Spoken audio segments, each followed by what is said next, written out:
भगवान बोले वाह, वो पतिदेव क्या मांग के गए तुम्हारे? पतिदेव कह के गए हमारे संतान नहीं हो, तुम कह रही हो संतान हो।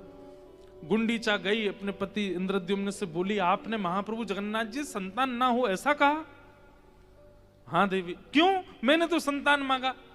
तो इंद्रद्युम्न उल्टा नाराज होगा, तुमने परमात्मा से संसार मांगा, तुमने जगन्नाथ जी से जगन्नाथ जी नहीं मांगे, तुमने पुत्र मांगा। दोनों में थोड़ी नोक झोंक सी हुई। महाप्रभु जी बोले रुक जा रुक जा रुक जा, तुम दोनों क्यों लड़ रहे हो? दुविधा में तुम्हें पड़ गया हूं। पति को संतान नहीं चाहिए, इसको संतान चाहिए, अब कैसे होगा? इंद्रद्युम्न बोला नहीं नहीं भगवान, ये मेरी अर्धांगिनी है, इसको मेरी बात माननी, आप हमें संतान मत दीजिए। तो बोले अर्धांगिनी हूं मतलब आधा अंग मैं हूं, तो मैं अपनी इच्छा प्रकट कर सकती हूं। महाप्रभु जी हमें संतान चाहिए। महाप्रभु जी बोले रुक जाओ, नेक्स्ट तुम दोनों बैठो भैया, थोड़ा हमको सोचने दो क्या करें।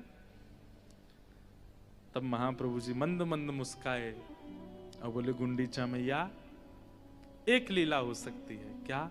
कि बालक का जन्म भी ना हो और आपके यहाँ एक पुत्र भी हो जाए। बोले वो कैसे होगा? बोले आपका साक्षात पुत्र मैं ही बन जाता हूं, मैं ही आपका पुत्र हूं, मैं ही आज से आपका पुत्र हूं, आप मुझे पुत्र मान लीजिए। गुंडीचा मैया के मन में प्रसन्नता तो बहुत हो गई, इंद्रद्युम्न तो नाचने लगा, महाप्रभु जगन्नाथ जी हमारे पुत्र बन गए।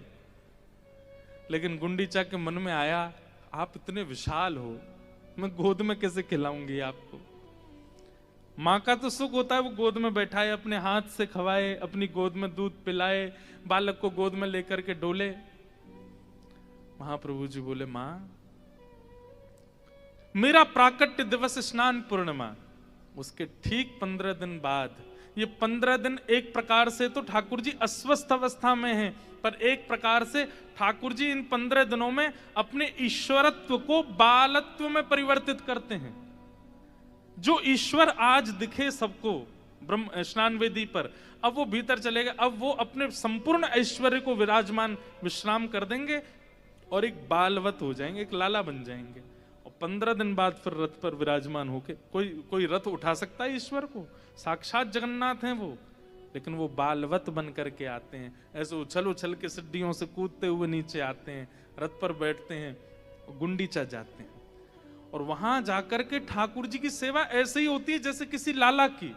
श्री मंदिर जगन्नाथ में सेवा का भाव परब्रह्म की भावना से होता है। और 15 दिन बाद जब रथ यात्रा होकर ठाकुर जी गुंडीचा जाएंगे, वहां ठाकुर जी की सेवा